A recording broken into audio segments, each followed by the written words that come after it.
ask you just again to tell everyone a little bit about yourself, the cocktail greeting. And then, as I said, we'll dive a little bit deeper into that after that. Great.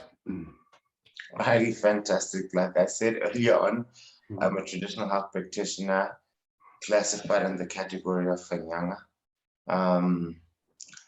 I do a lot of counseling work. I run medicine ceremonies. And I do a lot of detox programs, and I teach on herbs and herbalism and naturopathy. And that's it in a nutshell without going too far into it. Beautiful, thank you. Yeah, and we were having quite an interesting conversation. We're not going to repeat the whole thing, but what I really loved what you were saying about, I mean, the word entheogen, we just both used as an entry point, but I do love, I mean, I think even part of the Greek, Latin, I mean, origin of the word, I'm not sure, but it's something to do with finding God within, or God within, something like that. And I much prefer the word entheogen to psychedelic, just because I feel like if someone asks you if they can come and do like an entheogenic ceremony, you know that they're looking for all those beautiful things you discussed, that it goes all the way from the physical to the spiritual to the, but somehow when someone uses the word trip and psychedelic, it's not a bad thing, it's not offensive, but they usually are looking for that specific part of the experience. And I think more in the line of work that you and I do, it tends to be a little bit more than what it is that I suppose you would call what the psychedelic community is looking for. Well, any thoughts about that?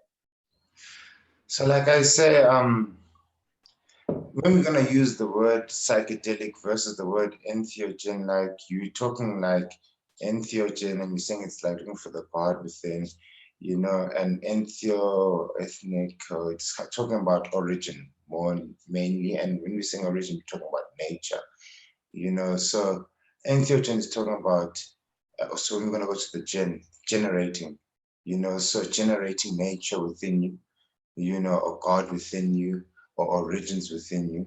If you're going to go psychedelic, you're talking about something different. Now you're talking about generating a psychic ability. So psyche coming meaning of the mind, abilities of the mind.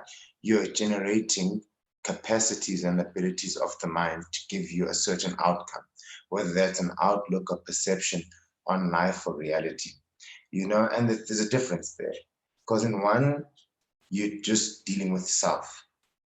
In the other, you're dealing with nature.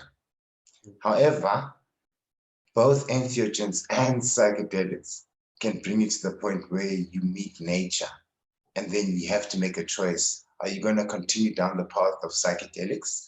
Or are you going to continue down the path of entheogens, generating nature and God within you?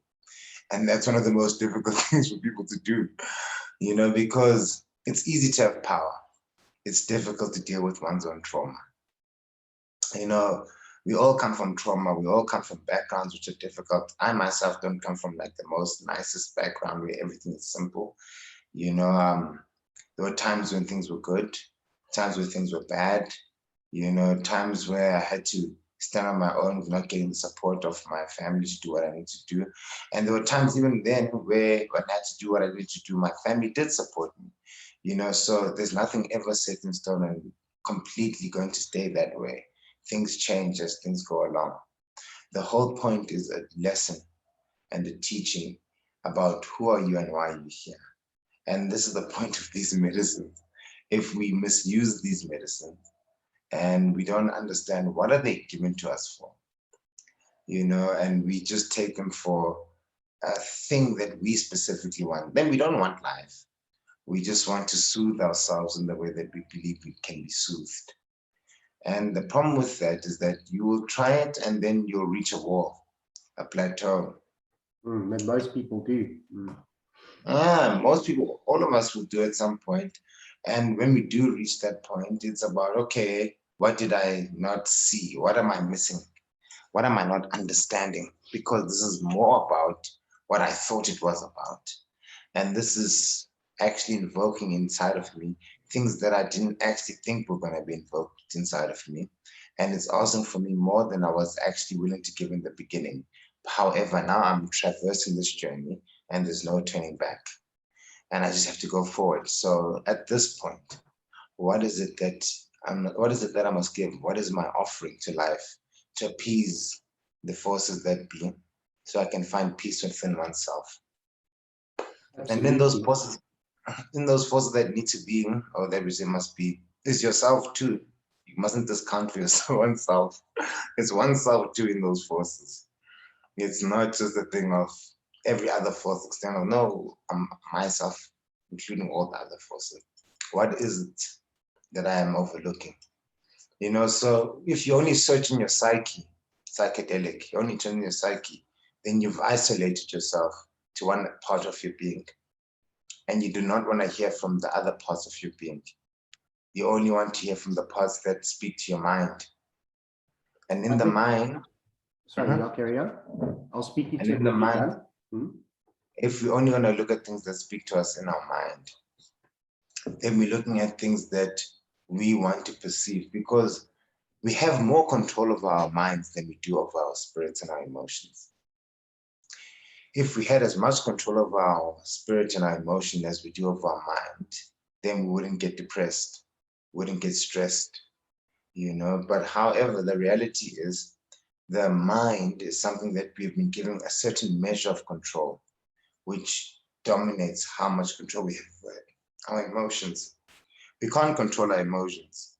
All we can do with our emotions is come to a point where we can resolve them and understand them. And through us understanding them, if we find a resolve, then we can live peacefully with them and find a healthy expression for our emotions.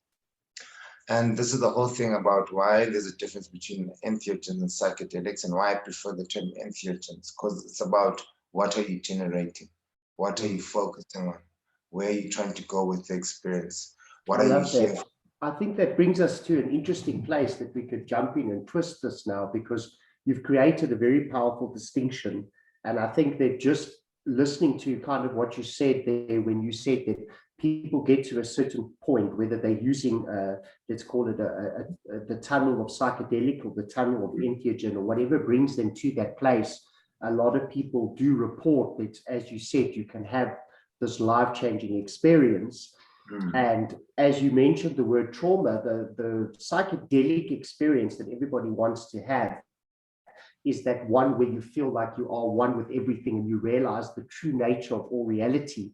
But I found in my work that she tends to give you that very early on, almost as if to say, yeah, let me give you a little bit of a glimpse to the true nature of reality. And then when you're done buggering it down, buggering around, would you like to come sit down and do some real work? And that's where, as you said, it takes you on a completely different path, because what you find, and your words were beautiful, what you find then is often not what you're expecting. So I'm guessing that we're going to go towards that avenue of conversation.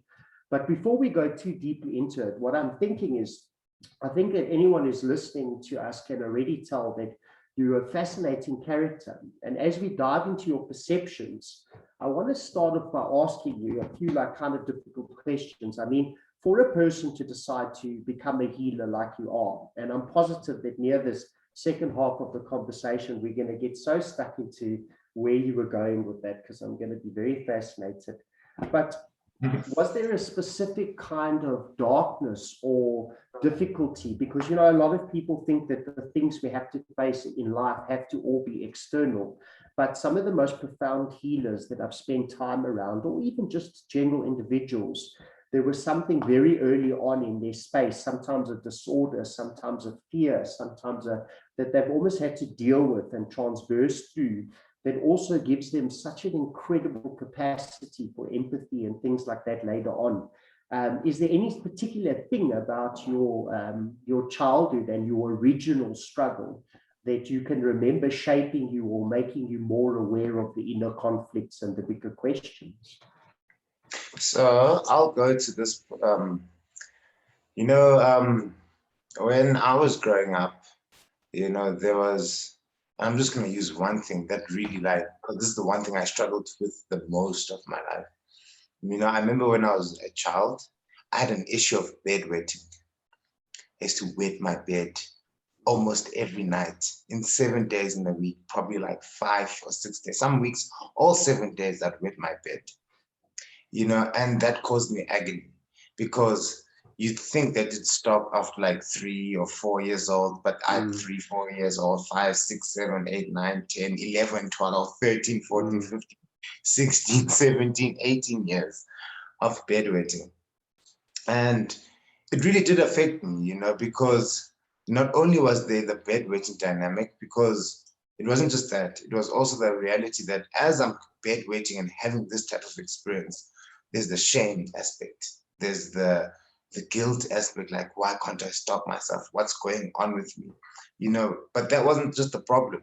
The problem was the dreams that would also accompany my bedwetting. I dream a lot of things that would scare me. Like dream of snakes in the river trying to take me away and take me to other places. Dream of like giant frogs in rivers trying to take me somewhere.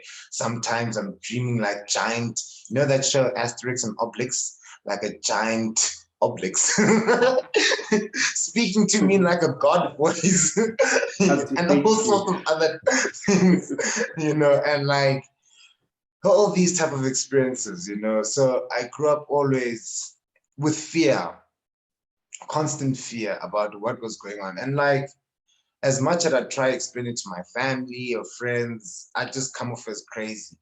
That like maybe you watch too many horror movies, or you shouldn't watch horror movies at all. And that's why this is all playing out in the back of your mind. And it's taking you to where it's taking you.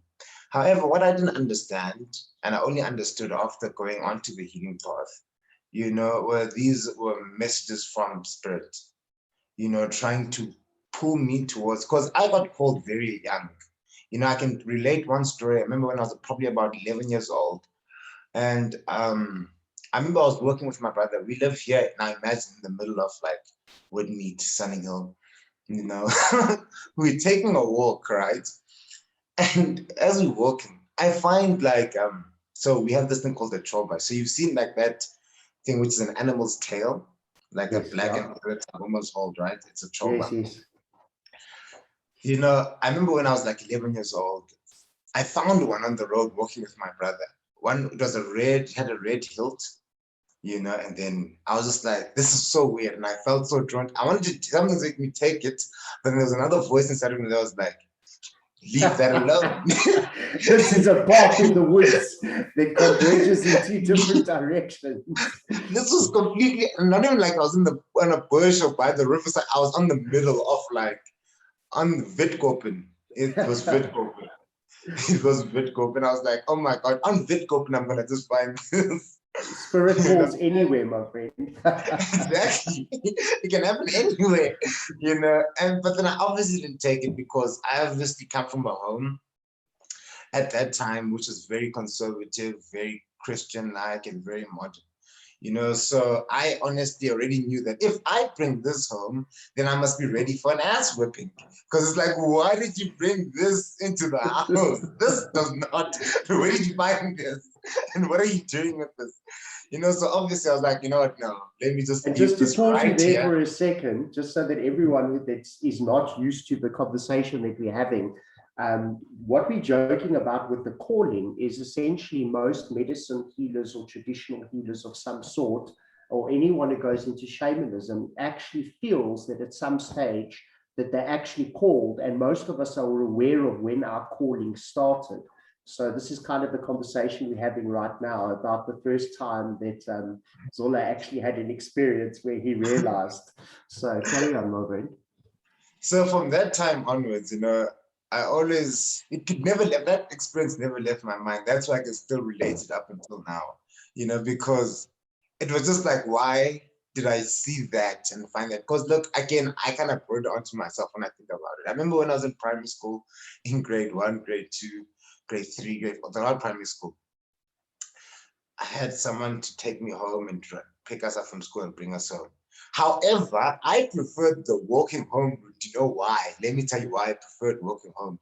Because on the way home, I'd pass this river. And at this river, I just take a detour and just go play by the river on my own. Sometimes I'd go with one of my friends, and I'd just go, and I used to love playing by the river, and like, imagine this is an 8-year-old, 9-year-old, 10-year-old me just going to, and I remember once my the help at home was telling me, hey, you must stop going to play by the river. You're going to stop problem for yourself. Little did I know that 2 years later, yes. And you know, the funny thing is, before I saw that trauma, right? I remember this so clearly, you know. I was playing by the river one day and I was with my brother and my friend. Now, there's this place by the river, which I've played in so many times before with them there. It wasn't like a new thing. You know, I've been playing with them there, you know, but then this particular day, I decided to jump into that specific point of the river. And you know what happened to me? There was no soil underneath my feet, none whatsoever. Literally, it disappeared. It was like the water became an abyss. Luckily for me, at the time, you know, my brother and my friend pulled me out of the water because I was like, whoa, whoa, whoa, wait. Get me out of here. Something weird is happening. And only 2 years later, I find this thing, this whole shoba, waiting for me on the road. You know, and the thing is, you know, like I can say from that time, you know, I had a whole lot of like dreams of snakes and all these things that I'm telling you about because and I of didn't course, know. you can't tell your parents that the veil of reality is thin for you. And we don't, I don't know about you, I didn't even have a language for that. I only know that now that I look back, that the veil was thin and that a lot of things were not making sense to conventional reality, right? Exactly, right? And even if I went home and I spoke, because I was so lucky, like the help at our home, you know, she was a very spiritual woman. So she understood what I was going through. So she was like, wait, you need to stop doing that. Don't go there anymore. And I listened to her. I was like, okay, I will not do that anymore. Because I got it, that she actually understands this world. And she sometimes hears my dreams like, wait, this, and this, and that. You know, and for me, at least I had that person, even though she wasn't trying to train me to be a healer or anything, she was only there to hold like a supportive role, you know, just to hold me in that space so I don't go on a wild tangent. But I was speaking to my mother's a health practitioner in the Western system. She's a clinician and she's been a nurse, you know, and it's so difficult to speak to someone that's trained in the Western sense about what's going on with you, because obviously they're going to understand you from, there's probably a psychological issue or an emotional issue. If you explain that the sand disappeared underneath your feet whilst you're in the river, it's like, now you maybe something's wrong. Maybe you are having a delusion, you know? And so it was never that's easy. interesting. I'm pausing you just there for a second. I'm just finding it interesting because I don't know if most people know, we don't know each other well, but my mother is a nurse and also ran a hospice. So exactly the same. I've always had that kind of side of and story of reality, even though she's very open-minded. And do you not think that in some ways it kept us grounded because we, you know, to hear the other version and possibility of reality? But I find it interesting that we've grown up with the same kind of support and background to bounce our crazy teenager, you know, ideas. Or anyway, carry on. So it is very grounding because, and I'm grateful for it, because if my mother was very spiritual at that time in that way that I've become, like, I get it. My mom is spiritual in a religious way. And over time, she moved away from that and became spiritual in an indigenous way, you know, but at that time, she was very much a modern woman, you know, so it was outside of a paradigm that this is happening, because you don't expect that. She grew up in a Catholic environment, doing the Catholic things, being a top achiever and going to like university and all of those things, nursing home and all of that, and just doing it properly. So then, and also not being very much exposed to these type of things, African indigenous healing and the practices of African indigenous healing, and going through a very cultural life. My mom didn't grow up like that.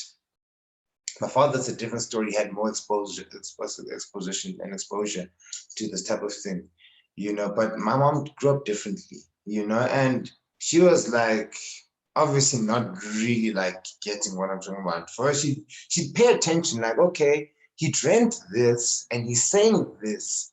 I just want to see where this is going.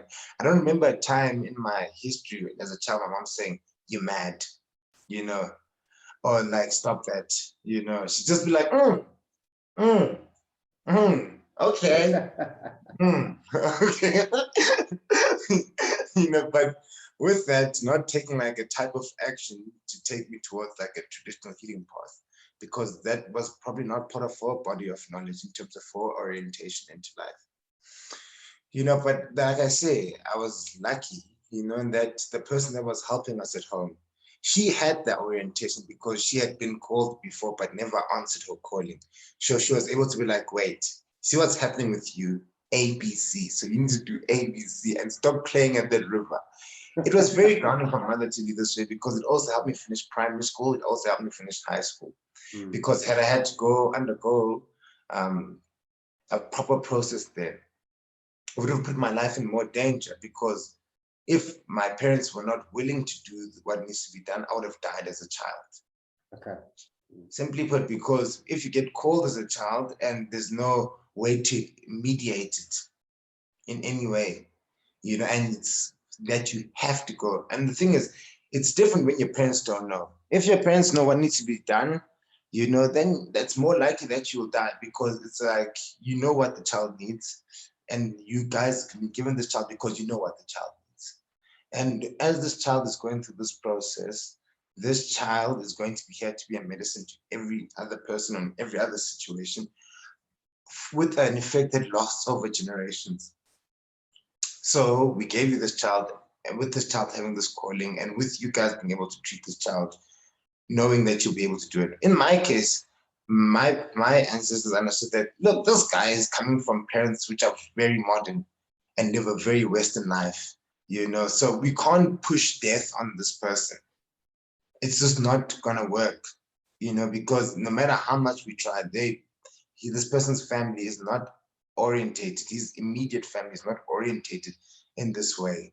So rather, let's bide our time with him. But we will get him. And when we get him, we're not giving him a chance. You know, and that's exactly what happened. I love that, because you know, there's that saying, I don't know exactly how it goes, but they say that kind of that the ocean that the mystic swims in is the same ocean that the madman drowns in. So it's like, you talk about family having an orientation, but I mean, even if there is no death or possibility of that, I can say in my case, it was a little bit of madness, as in, I think for a large portion of my teenage and even my life, mental instability, because I was not really understanding what I was dealing with. So I'm assuming, because I'm loving realizing just how much you had to face, and the fact that you got to actually go and focus, as you said, almost like the spirits kept calling, I'm assuming, because of where you're sitting today, but that you got to go and do a lot of other stuff, which perhaps gives you a background and education, a doorway into maybe the Western kind of way of thinking, but also now being able to really anchor a lot of what it is that the wisdoms that you are being called to by your ancestors and by the plant consciousness. So I'm assuming before, because I'd actually like to kind of hear a little bit more of the story before we're moving on. So I assume that these calls continued. I would appreciate that you shared with us also about the fact that you've had quite a darkness specifically around fear to face. Mine has been very much fear to this day. Yeah, so will you speak to us a little bit more about the process and about the darkness kind of that you had to face during this process? I remember my earliest memory of like actual terror. You know, there were two things that terrorized me as a child. The first one was seeing spirits in my room, and not like spirits in terms of the spirits of humans, but creatures in spirit form in the corner of my room. Now, no matter how much I explained that, I remember trying to explain this to people, and people thought I was just seeing my own things and over. But it's different when you go to sleep every day and you see there's a thing in the corner of your room looking at you. It's not attacking you, and sometimes it moves towards you. And I can remember all I could do then was cover myself with a blanket and hope that I survived. That was the first one. But the second one was even more was more terrifying than the first. It was when I first realized that we die. that we actually die. And what made me so afraid about this was like, what happens? Where do you go? Is there even life after death? And is it resolvable? And then coming from this Christian background, that's always just like, yeah, hell and the devil, and it's all real. And for me, it was kind of different, because when I'd go to sleep, sometimes I would see like long lines of people, like who are going to incarnate into life. I can understand it now looking back. But as a child, I used to have this dream often. It's not even a dream. There's this thing they call the hypnagogic state. Yes. The hypnagogic state is when you're going in between the sleep and the dream world. You're still conscious and you start to visually actually see. We use it in soul travel. Okay. That's great. I'd get to get into this place where I get to see all the souls who are coming in for incarnation and those who are going for judgment. And it just always confused me, like, why so many souls? Where are these people all going to? And for me, it just confused me even more because there'd be times, and I remember very well when I was a child, before I got immunized and vaccinated and a lot, I'd have lots of trance moments. I remember like I'd be sitting and maybe playing with some toys. Then boom, I'm like another world where I'm tripping balls, because we're going to use that word, tripping, right? So that's what I'm trying to say. It was like that colorful. A child doesn't say entheogen anyway. But that's scary when you're a child because you don't know when you're going to come back. And when you come back, you can't explain what just happened. You've barely learned enough words to properly express yourself. Now you have to express this whole thing that just happened to you, but you don't have the languaging system. Wow, I know that we call it biolocation. I know that, but a child wouldn't know that, where you suddenly are able to find yourself in more than one place at once. And geez, that must have shaken you quite a bit. Quite a bit, because in that, my fear was death. What happens if I don't come back to my body? And in the beginning, I remember it was fear of, I'm not with my family, so I'm lost, and if I'm lost, then what's happening to me? And where am I going to end up? And who's going to find me?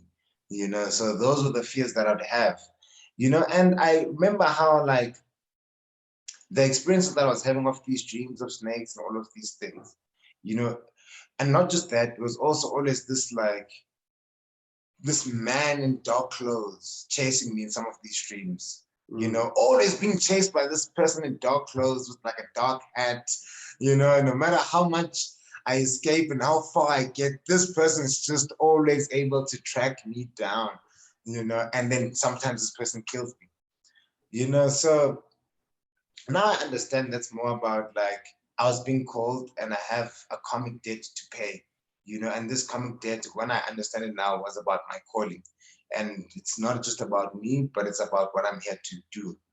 Right. But these things caused me so much fear because, when you die in your dreams, when you don't have understanding, it's not nice. You see, now I don't mind dying in my dreams. Like, okay, I died, so this means rebirth.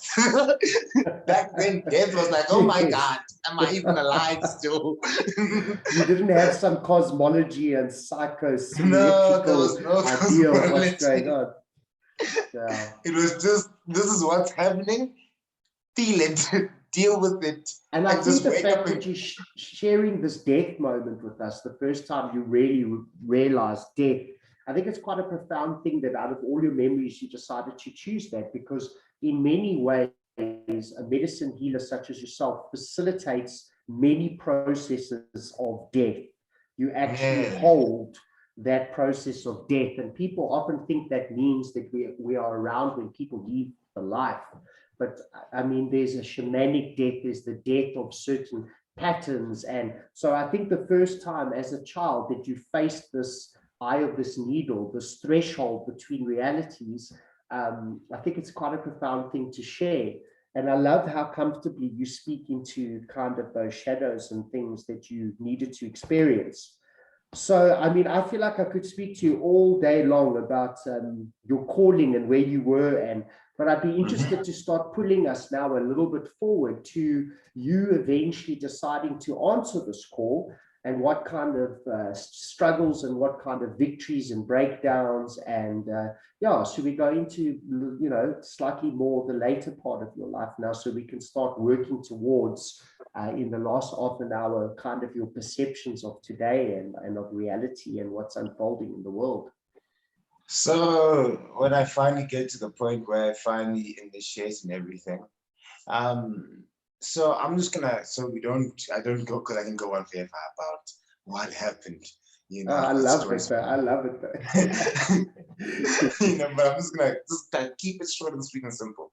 You know, when I eventually now got called and I had to start doing this work as a traditional healer, you know, I can say it happened in a plant medicine ceremony, where I was taking entheogens, you know, and this was in the second year of me being in university.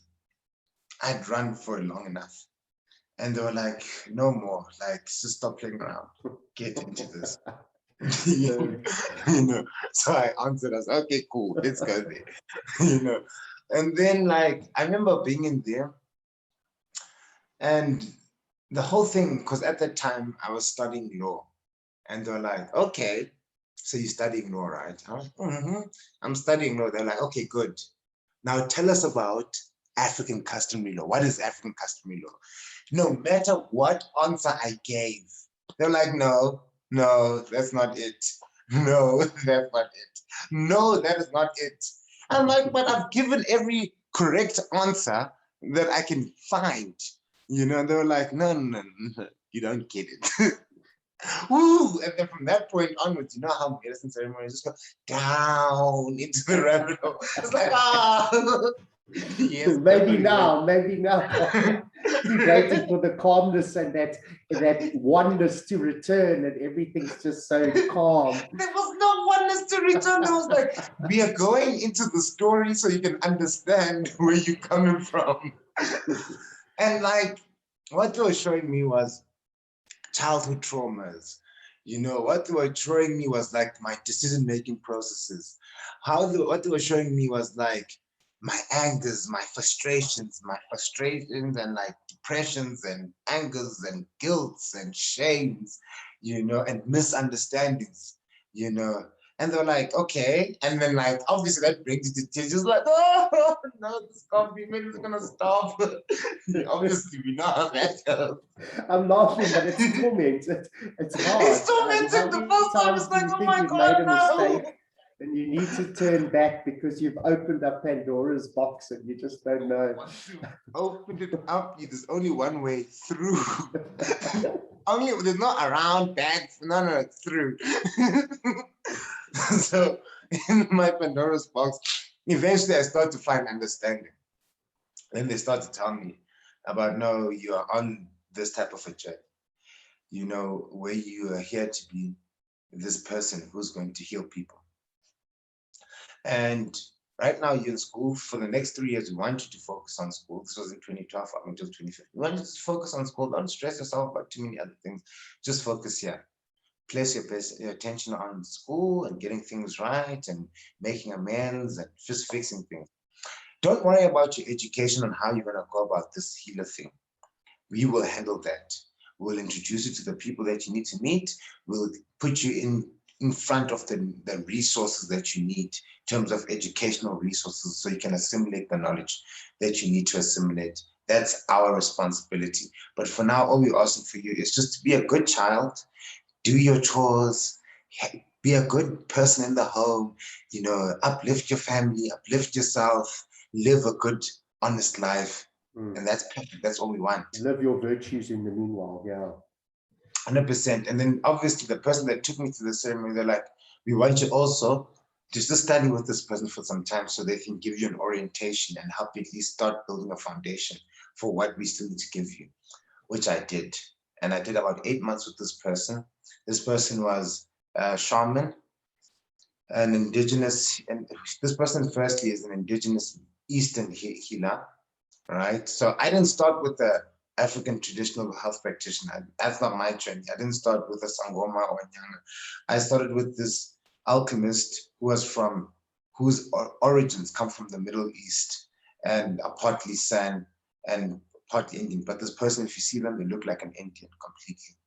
And a lot of people don't realize that, like, for instance, the Mongolian culture is one of the biggest shamanic cultures in the world. So I don't really want to get into that, but when you say that's where you began connecting, there's deep shamanic traditions from the East. Continue, this is 100%. fascinating. So you 100%. started with him? So I started with him, and with him I was an apprentice, so I'd be packing his medicines, I had to come there. I had arrived in the morning all the way until the late afternoon. I'd just be there. And there's machines that cut labels perfectly for you and then just place it perfectly on the bottom. Now, how is the machine? And it was like, no, I'm trying to teach you concentration. This is about teaching you concentration and precision. You must get the label perfect right. And this is like all hand, but you have to get it like perfect. It's like concentration, precision. My calling would have been over right there already. Hell, but I was like, okay, I've been through this ceremony where I just went through hell. I'm not trying to mess up anything. I don't want to ever go back there again. So if this is what I have to do, I have to get this precise. I have to concentrate when I'm doing it. This is exactly what I'm doing. So pack labels. And this guy then started teaching me about acupressure and acupuncture and meridian systems and energy medicine. So I learned a lot about that, and the first modality I took before I took on herbalism, I was a person that did massage and acupressure therapies. That's the first thing I was trained in, how to move people's energies, how to unclog people's meridians, how to just get people's energy system flowing right. Without the advent of any type of herbs or anything like that. Even though I was the person packaging herbs all day long. That's not what I got to start with. I got to start with, no, they're like, no, you need to start with the basics.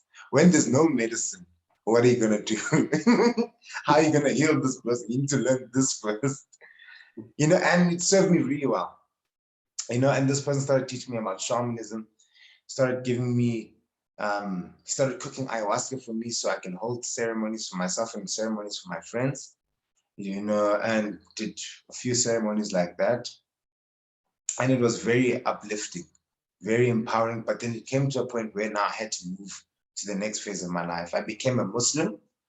And as a Muslim, I remember the thing that why they brought me there was to learn about oneness.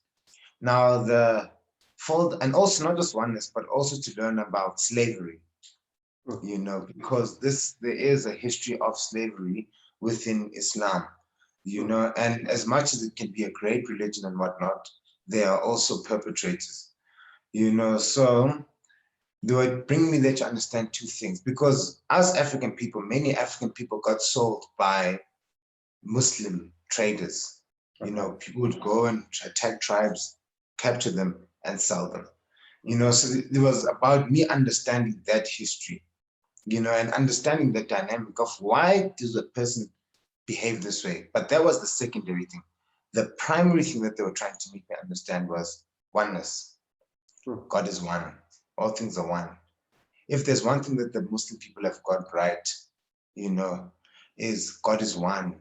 It doesn't matter if we can come up with multiple deities and we say they're representations of spiritual laws and natural principles, and what God is one, the sum total of anything that can be and can't be, and the sum total, that one that's conscious and is getting everything and causing, that one, it really grounds into that reality of one. And if a person does not have that grounding into one, there's only one God, there's only one actual true power. What happens is that a person starts searching for power in places where they shouldn't be searching for it. Yeah. God gives power freely. Yes, we have to work towards it because we have to be able to hold it. We have to be able to use it. That's why we have to work towards it. But it's given freely. It's not given with conditions of slavery or servitude or this. It's given out of love that you are worthy. You know, so I it like was that learning. distinction. I like that distinction because, what I'm thinking while you're talking, because I'm not trying to add too much because I actually really want to get into your mind, but I love the way you're explaining it, because to me, essentially, it's fascinating because, as they say in some religions, they say that the God that can never be named, the God that, so it's like it's something that you can only experience, but it can never be explained and never named. But the why I find that interesting is then you said something about the search for it. And it's quite a fascinating thing because we essentially, because we try to, just like with atoms and just like we trying to find the specificness of something. And the more we try and do that, the more we go on these mighty journeys looking for this thing called God. And it's just such a fascinating thing, I don't know if you've ever heard that poem where T.S. Eliot, I think he said, but we shall never cease from exploration, but at the end of all our exploring, we will arrive where we started, but we will know this place for the first time. So it's quite an incredible thing, this conversation about, and like you said, you're talking about this one. But what I'm really enjoying about your story as well is you're sharing with us the value that you've got out of this religion and why you found yourself there. I love the fact that you can accept that there are this dual kind of energies that play in everything. So in other words, you have in this religion found this one, and you've been given that opportunity to glimpse it. But you're also aware that you're there to learn in what your ancestors want you to understand. You're there to learn. You could almost call it about a very negative thing, being the structures of slavery, how it outplays in our psyche. And I think that's something powerful for people that are listening to realize that in any religion, in any belief system, in every school that you find yourself in, which could be a relationship, there is not necessarily all good things to be heard and all bad things, but they all have some value if you just actually dive into it in some way. And I like that. So tell us more about what came next on in your story. So after I did that for a while, I started studying medicine Buddha and dream yoga with the Buddhists, and it was fantastic, so that was very important for one simple thing. It helped me to also break free from just seeing things just from oneness in terms of an Islamic understanding. Now, you must remember, at this point, I haven't gone through any African studies, pure African studies. At this point, I'm just going through the world studies. When I was with my first teacher, he was teaching me about the shamanism of the world, and their understanding of the dreamscape and their practices of entheogen use and all of that, and energy medicines,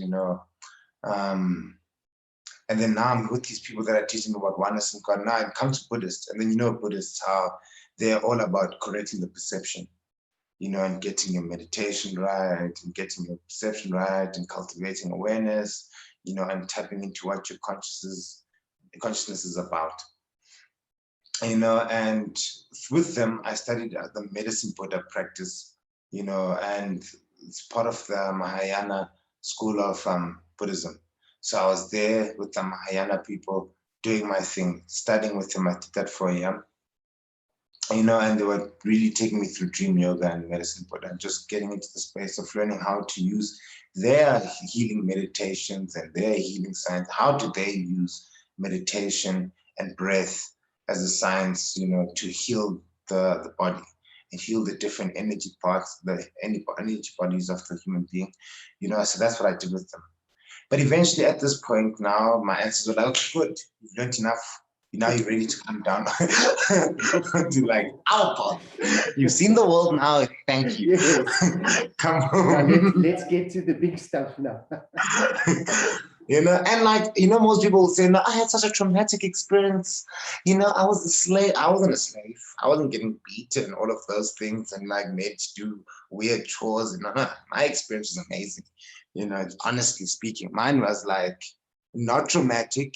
Mine was very clear and very straightforward what it's about. Yes, I wasn't staying at home. I was staying at my spiritual mother's place, but that was because of the upbringing that I'd had, that my parents were not yet ready to like accept that I'm actually, because see, my parents already had a plan on how things should be and what they thought I was going to be.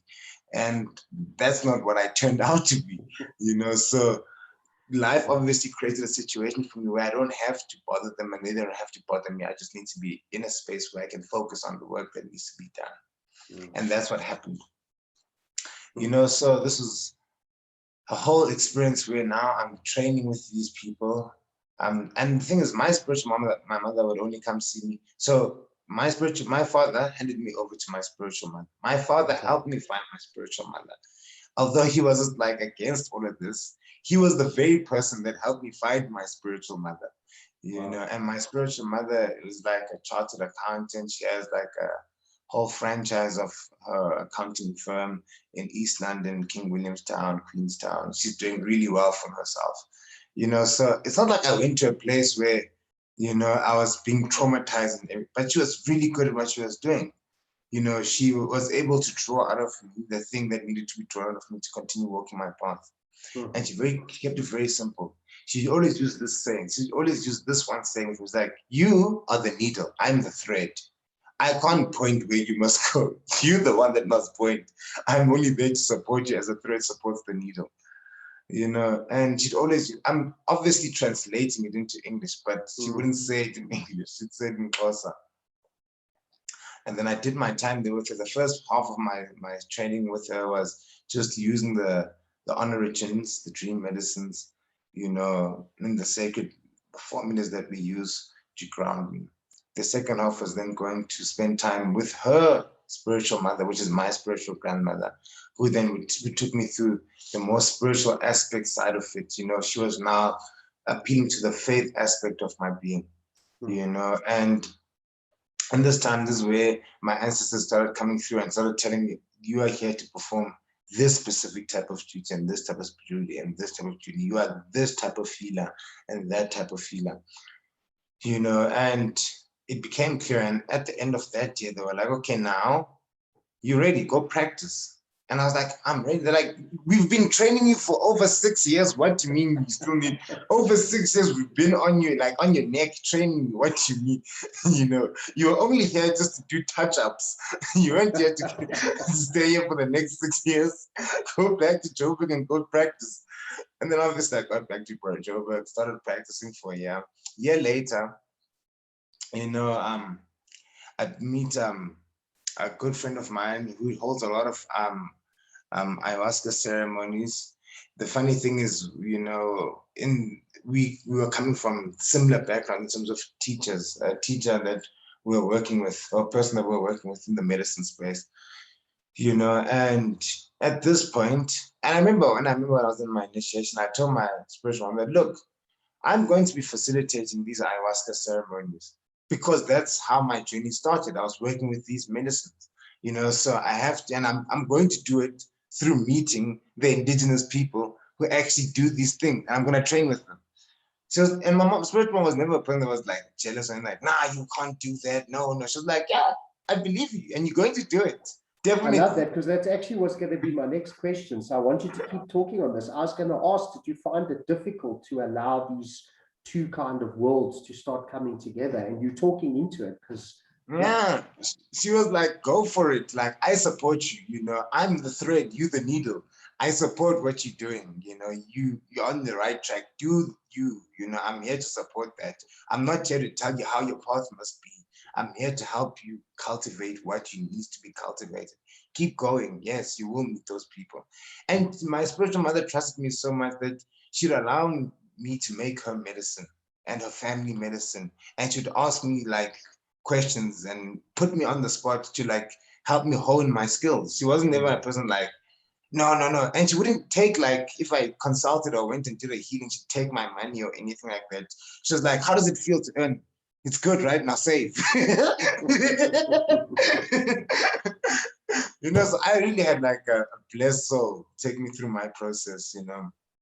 Yes, she's very busy, and it's not easy to train with her because you have to already have developed certain skills on your own. You have to be self-reliant, you know, because she comes and sees you maybe 3-4 times, or maybe once or twice a month, you know, and in that time you have to be keeping the discipline that I need to wake up at this time. I need to use my medicine. I need to get up. I need to speak to the ancestors. And I need to do my thing the whole way, you know. And that was the difference, you know. But if people can handle that, she's excellent, you know. But what happened with me, for example, like I said, then I get back, I get into this a year later, then I meet Brother Brian McLean, you know, and he introduces me to Banya, Yawa Banya, and this is where my ayahuasca journey starts, you know, in terms of now having to start facilitating ceremonies and facilitating the space and learning how it's done in that space, you know, and how it's done. By this point, I'd done already so many, like, yes, so many mushroom ceremonies, you know, in our tradition, in Koankoa and mushroom, it's well part. We've got the oldest, like literally the oldest use, you know, of mushrooms in the world. Yes, we've been using them since time immemorial. You know, it's not a new thing for us. Just like sweat lodges, what we call is food. It's not new to us. We've been doing this since It's funny you say that, immemorial. because I was researching an article the other day, and it was about psilocybin. And I remember the opening of the article said that something like mushrooms have been used in religious practice for over 3,000 years. I was sitting there thinking, man, people in Africa would say that you are about 40,000 years off and in the wrong country. So yeah, it's fascinating that that's coming up. Carry on, Robert. 100%. So I've done so many ceremonies using the mushrooms for my own healing purposes. You know, I'd worked a lot with entheogens by this point, but they were calling me now to be able to start holding this specific ceremony with this specific medicine. And they were not satisfied until I learned how to cook this medicine. They wanted me to learn, how do you cook this specific medicine? And before you can cook it, you must learn how to hold it. I can't even tell you how many ayahuasca ceremonies I've been through. I've been to so many, you know, I've been through so many. I can't even tell you. It's like, I can't. There's just so many, you know, that I've sat through, where I've seen little babies in their mother's wombs, old sickly people, people in their middle age, sickly people, healthy people, crazy people. I've seen all sorts of people come for ceremonies, you know. And when they finally felt I had reached that point, then they brought me to teach me how to cook the medicine properly. You know, then from that point onwards, you know, then they started asking me to like start running more detox programs, start taking on more people that needed like orientation into this path of healing, you know, in terms of like finding their way. I said to them, because they wanted me to start taking on students. And I was like, look, I first need a space that's conducive for me to take on students. However, what I'm willing to do is I'm willing to help people find their orientation. Until I have my own space, I'm willing to get people onto the path of orientation, you know, so they can actually continue with what they need to do, you know, and find their way. Right now, my space is not conducive for me to take on students in the way that I want to do it. You know, and they were like, okay, cool. We'll bring you different people who are on this journey, who need to get themselves orientated.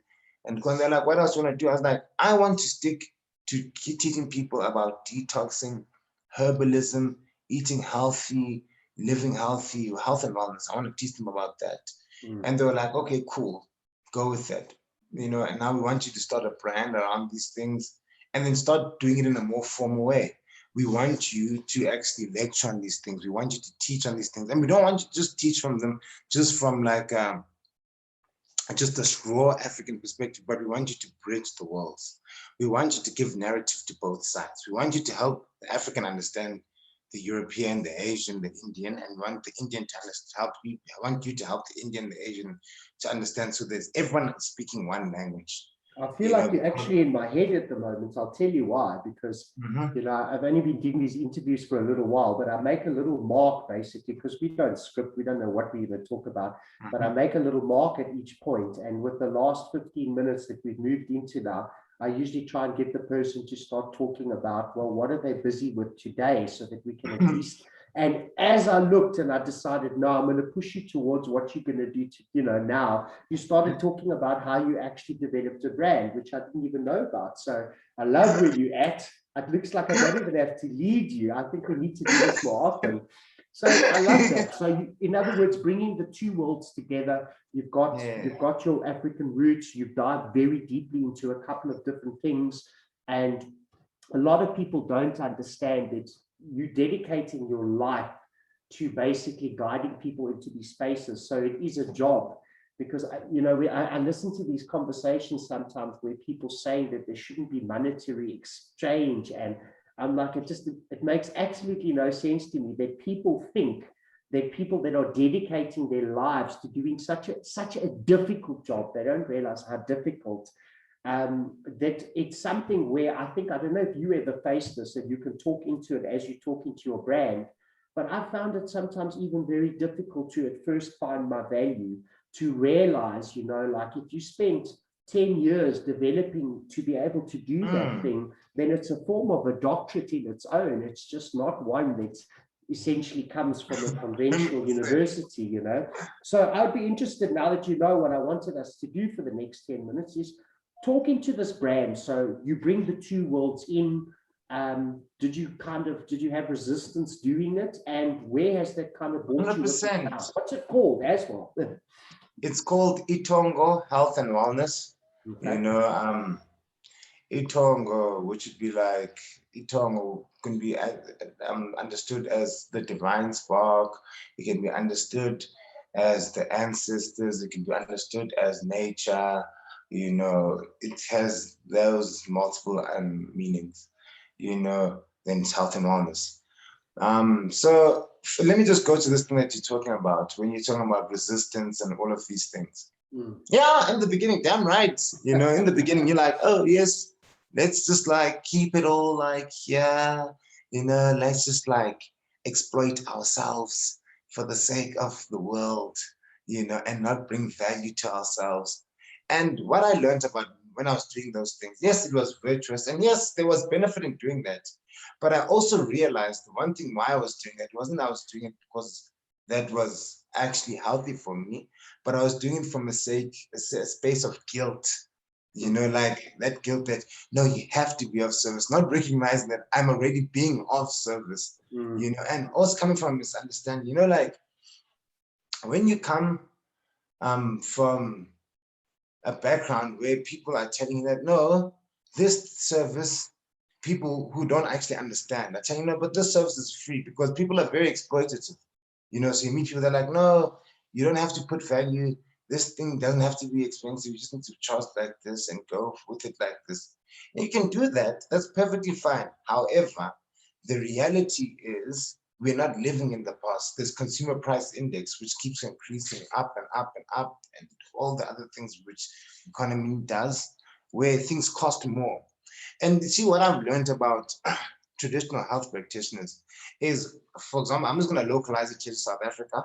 After 1994, traditional health practitioners. Which for people that are overseas who don't know, that's where we made our shift over into out of apartheid into independence. Yeah, carry on. Yes, into independence, right? Yeah. Most traditional healers, many of them being uneducated at the time, didn't understand this whole concept of inflation.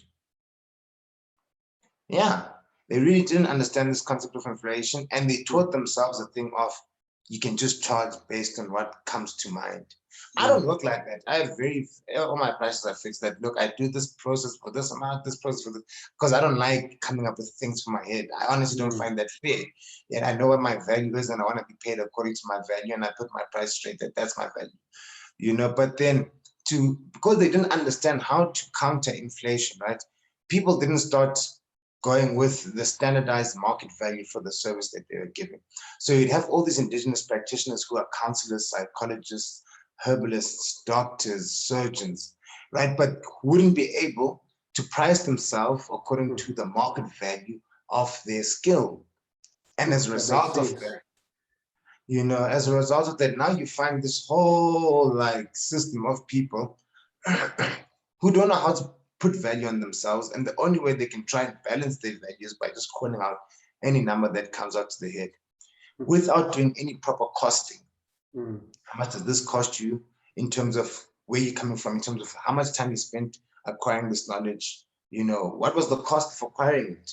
you know, because to acquire is the cost. There's an actual cost. Just like a doctor who takes a student loan to become a doctor has to pay off that student loan unless it was being paid by their parents or someone. But even there, where their parents, there was a cost. How much did that cost? And for how many years was that being paid? You know. And on top of that, what are your living expenses? If you have children, what are your living expenses? If you don't have children, what are your living expenses? You know, because you can't serve anyone until you're okay. If you're not okay and you're serving people, you know, you have to have a very strong heart to serve them without worrying about how you're doing. You have to have very strong faith in life and know that everything is well. And even then, it's still going to frustrate you because life is still going to tell you that you're playing yourself short if you're very good at what you're doing. I love that you spoke into it. I love that you spoke into it because I brought it up with a few people. And for some reason, money is a very uncomfortable conversation. I didn't really ever consider what you were discussing there in the mindset about people, which makes perfect sense. But I love that you spoke into it because, you know, I've had an experience many times where what's happened is, you know, you want to help people, you're trying to make a living, you're doing shamanic practices, coaching, whatever it is you're working with, because we seem to have a lot of big similarities in our lives. But for instance, then you obviously want to help, and there's that altruistic side, etc. And usually the person that I would cover, or I would take every financial responsibility away, almost to covering it myself, you know, they are always the people that are basically getting it for free because I suppose I'm trying to save someone or help someone or whatever the old pattern was.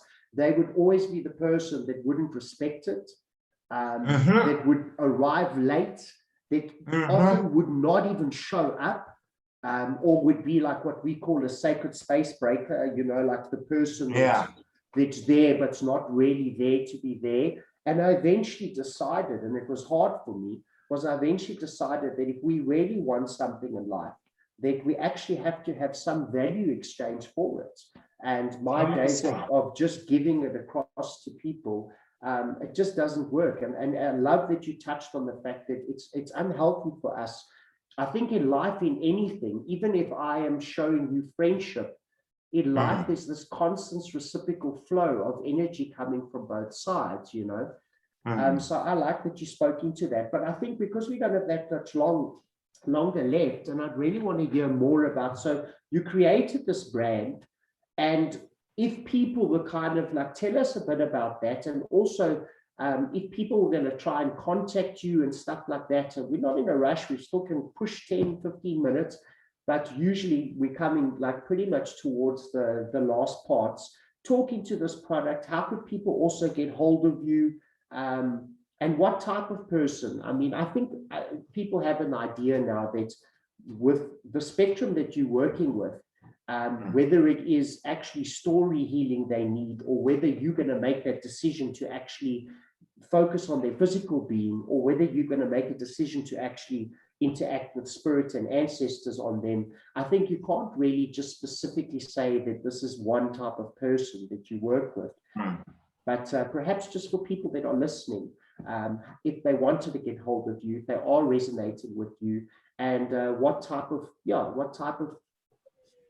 things that they could do with you, just speaking into someone listening and going, you know, should I maybe reach out to Zola? Is it something that I think people can already tell that you're very, very, approachable.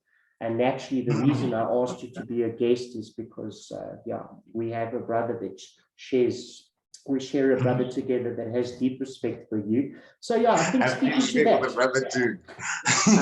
speaking to that a little bit in our last bit, tell us about what you're up to, tell us about your product.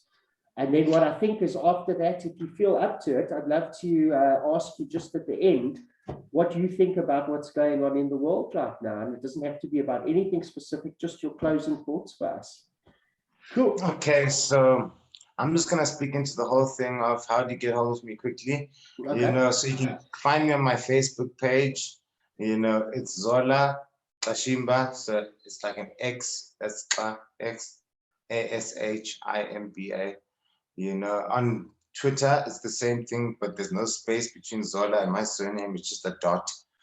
I have my Facebook page for my brand, Gcinithongo Health and Wellness, which you can catch me on that too.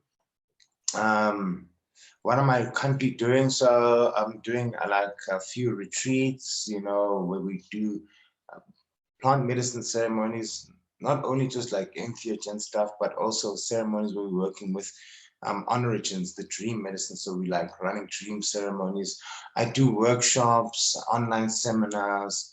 I'm going to be posting up one up soon where we're going to be focusing on like detox and sciences, you know, so helping people go through like a 7-day detox process where I'll be teaching them and running them through how to detox their bodies, get themselves right and healthy, you know, and running them through how to do food combining, juicing, fasting, cleansing protocols, etc., etc. You know, so that's the type of stuff that I'm doing. A lot of retreats, ceremonies, workshops, seminars. Right now, developing a curriculum. It's almost done. Where we're going to be running a whole course, you know, on herbalism, you know, on anatomy and physiology, you know, and also on ethnopsychology. And with that, people will get certified using the Traditional Health Practitioners Act. So there will be actual certified health practitioners that are allowed to practice with a practice number. You know, so these are the things that we're working on. We're also looking at finding ways to create a space and a place for people who want to hold ceremonies, you know, like Indigenous medicine ceremonies that we all know of, you know, and certify them so they have the license to actually practice in this way, you know, and be given the authority to do that. So there's a few things that I'm doing, a few things that I'm working on with a few different people, and we are putting all of this stuff together. So just check me out on Facebook, and when everything's up in terms of that, so the certification of those type of practitioners that we talked about is up and running, we'll have a whole space, an academy, and a whole process for that. And people will just be able to find it there. Now, in terms of like, where is the world going? So I'm going to pause you there for a second. That was the perfect answer. I'm going to ask you though, because we have an origin video of where we've created this live from. If we can, in the comments section, because we don't know where this will be shared to, etc. If you can, in the comments section, just perhaps add for those people that were confused about exactly how to spell, and so they can definitely find you. If you could put your the links in the comments of this origin video, and I'll make sure that you've done that. Just so that people can really find you, because I'm sure there's a few people that are going to want to deepen a conversation with you. Yeah, so I mean, I think it's a good place to end. Some people don't really have anything to say about it, and it's not really to speak to one specific. I mean, I don't know if you agree. We've moved into a time where the world is being torn apart with polarity. The days of issues having many sides, which to me, really, really big issues have many sides to them. That's the reason why they still exist so many years later, is because they're multifaceted. But there's this very incredible thing in the world where there's this left or right, and people almost have this thing that if you watch them, like I've even watched families tear apart, you know, and it's very much this modern era where it's polarized, and it's very sure of your opinion, no matter what side. And so I think especially because, you know, you're a reality walker who walks between more than one reality, we tend not to get, a person like you tends not to get too stuck on the specific issues. But I would be interested in knowing, instead of speaking into a particular issue, just what you feel about the climate of the world now. I mean, there's a lot of unrest, but at the same time, there's so many people making breakthroughs. And if you focus on the chaos, there's a lot of chaos. And so just, I think the question would be placed like this. How do you feel emotionally and mentally about what's going on? And do you have anything that you'd like to speak in about that, about how you feel about it? 2021. I'll just sum it up like this, that right now we're in the age of responsibility and accountability. You know, it's going to take many faces, you know, like so many faces, you know, and it's just going to keep making people mad and give people 1,001 judgments to make and 1,001 prejudices to make and 1,001 blame games to play, you know, but at the end of the day, it's going to come down to what are you responsible for and what are you accountable for? That's what it's going to come down to. And right now, people are being pushed to start taking responsibility and accountability. You know, we can decide, no, there's this that's more important than that, and that's more important than that. That doesn't matter. All the things that we're saying, this is more important than that. The thing that you're saying is more important than the other. You're still responsible for both things. You're just trying to give a priority sense to the things that you're responsible for. And it doesn't change the sense of responsibility and accountability. So this is the age where people have to start taking responsibility and accountability. And the thing is, the climate that we're facing today is saying that if you fail to do that, then you must be at peace with the consequence when it happens. And when it happens, you're unhappy, you know, then you will start to learn again why it's important to take responsibility and accountability. We've been softened up quite a bit, especially our generation. Yes, we have it the best compared to many other generations where there was famine and wars and like all sorts of wild stuff. We actually have it the best, you know, where there's human rights as like a respected thing, you know, where it's a lived experience. It's not a theory or concept. It's actually a reality, you know, which was not real just 30, 40 years ago, not so long ago. It was something you had to fight for, and it was just in theory anyway. Exactly. And now we have more of that theory as a practiced lived reality. So we're in the time of accountability and responsibility. And the thing is, like I keep saying, if we don't choose to be accountable and responsible, then we must be willing to face the consequence. And the consequence is you'll repeat the cycle until you're not responsible and accountable. And it hurts. We must also then be willing to learn the hurt, you know, because in there will be hurt for not being responsible and accountable. We can say what we want. We can try and come up with slick ways and clever ways to try and maneuver. You can't outmaneuver life. You're only here because of life. You can't outsmart the very thing that's giving you incarnation, you know. And this is the thing that we're going to have to learn, how to live in harmony with this part. We're no longer here just to have a good old jolly ride, because we're here for a limited time. The next generation is coming. The time is short. And we have to be careful on the the stage of life, you know, the stage of life for the roles and the acts that we're playing. You know, if we don't want to be mindful of that, then welcome to the world of lessons, you know, and that's where I'm going to just bring it down to that. There's no more time to play around. It's very short, very little time that we still have left. I'm not talking about the world's going to end and whatnot, but there's very little time to go on the way that we want to keep going on, you know, because things are changing in ways that we're not actually looking at. And as these things are changing, circumstances are also changing. So how you relate to life, will you be forced out of relating with it that way, and you'll be forced into a new way of relating with life. I love you know, that. so that's this. We can sum it up. Because I mean, you're explaining it in a completely different way, but what I've noticed is a lot of the medicine people I'm talking to, they essentially, and I've noticed it's a very powerful narrative in even books and things now, is essentially a lot of people, without there being any clear source of where this information is coming from, is people are essentially saying that we are now aware in the sciences, but also in spirituality, that we are at a point of you, the person who's sitting there, are essentially an entire line of thousands of ancestors that I love that you said that you can't avoid that that's flowing through you. But the saying that I'm noticing, and it's only in the last 4 or 5 years, is essentially that you are now the generation of the person that has been asked to stand up and take in the powers of your ancestors, but also stop the cycles of abuse and violence. And so you brought it from a completely different angle, because you're speaking about responsibility, but that's exactly what it is. I think a lot of people are facing the genetic, ancestral, spiritual pain of this. They're essentially what has been done. It's almost like the feeling in a lot of practitioners that we are at this pinnacle life now, where the buck needs to stop now. like a lot of life has been passing the parcel, you know. I get these pains, these wounds, I pass the parcel on, and this has been going on forever. And I feel like although there's a lot of chaos in the world now, maybe what you're speaking into there is that we are going to essentially found a big change, but we're going to have to face what's come behind us first, you know.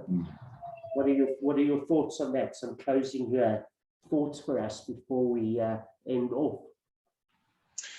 So just closing that, yeah, we all have to like make peace with the past, you know, like if we don't start to uncover who we are in terms of our past, you know, and when we say who am I, lots of people love to escape. Who am I in terms of the flesh? Everyone wants to be who am I as spirit. You know, that's nice, you know, but it's also who am I as flesh, you know, because you're incarnate in flesh. It doesn't belong to anyone else. This flesh is yours, right? So who are you in your flesh? You know, and the thing about that is that that flesh, it was formed in your mother's womb. Your father gave the pattern, right? And it formed in your mother's womb. You're taken from your mother's flesh. So you're both your father and your mother. And who are they coming from? And what did they live? You know, and this is why it's so hard to then escape from this, the sins of those who've come before us.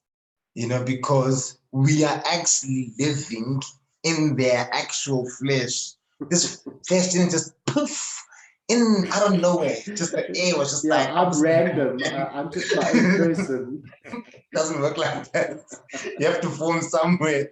You have to take genes and material from somewhere. And this is why mother is matter. You know, in the Latin language, matter is matter. You know, that's where you get your matter from, your matter from, your flesh from, and father's pattern, the pattern, where you get your pattern from. You know, and this is the thing, both of these things are things passed on from one generation to the next generation, to the next generation, to the next generation, to the next generation. You know, we already know that we've all got to deal with the sins of apartheid, but that's only 400 years ago. I don't understand why people are only caught up on only just 400 years ago. What about 500 years, 600 years, 700 years, 800 years, 900 years, 1,000 years, 1,100 years? It keeps going. How much are we carrying? We can't just only get stuck on just apartheid. You know, yes, apartheid is real. We need to solve those issues. We really do need to resolve it's a fresh wound. Yeah. That's the freshest wound. But the question is that a fresh wound in terms that it's a unique, original, new wound, or is it a wound expressing itself in a new way? Same old wound, finding a new expression, you know, because it's a real thing that we're facing, you know, but because we don't want to deal with the fresh wounds, we don't want to deal with the old wounds, we don't want to deal with any wounds, we just want to move on as if you can move on without dealing with your baggage. That's the problem. And every single person has to deal with their baggage. Being racist doesn't help anyone, you know, because the longer a person stays racist, right, the longer they stay with the unresolved issue, which is going to pass on to the next generation. And as it stays, right, it's going to breed more consequences.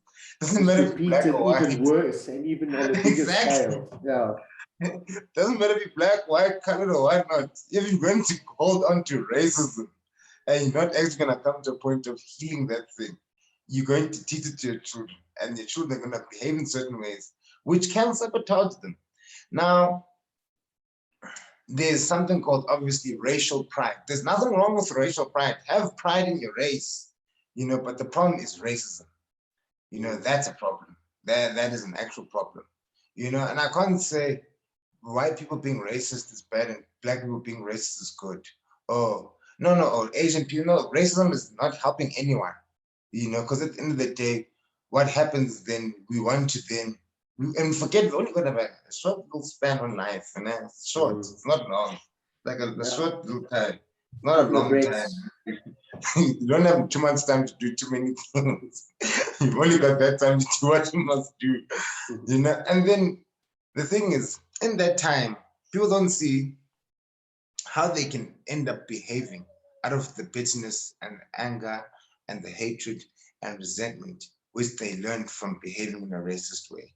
That you can make people suffer where it's not your nature to make people suffer, but because you've been orientated in an upbringing, where you must be racist, you'll make others suffer. I'm really saying, and I'm not talking about a specific race, I'm talking about all races do it. Oh, I haven't seen a race that doesn't do it. All races actually do it to one another.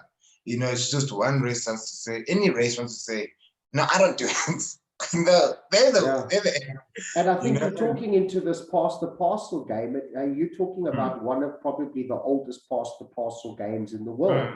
Like control and domination, always one thing controlling and dominating another. And then this idea that you or your race is in some way superior, and then at some stage, you go anywhere around the world, there's always, especially over your history and thousands of years, there's always some controlling power saying to perhaps a minority, perhaps not even to, that they are inferior in some ways, and that is why you're going to be treated in that way. So I love the fact that we're talking essentially about this ancestral wound, which is interesting because we said that, when you started talking about the traumas that you start facing when your ceremonies deepen, and we said, well, let's come back right at the end to that. And it's interesting that we actually did, because someone's not only facing their personal traumas and their personal stuff that they've got to work through in this, let's call it responsibility and acknowledgement that you're talking about. But I love that you're speaking to the genetic side and the, what was the word? We're speaking now from the racial perspective, the prospect as well. And what do you think? What do you see happening? Do you think people are taking up these challenges? I know that it's hard to generalize, but do you feel perhaps as a species that we are on the right track, or do you have a bit of concern? So I'll say this, right?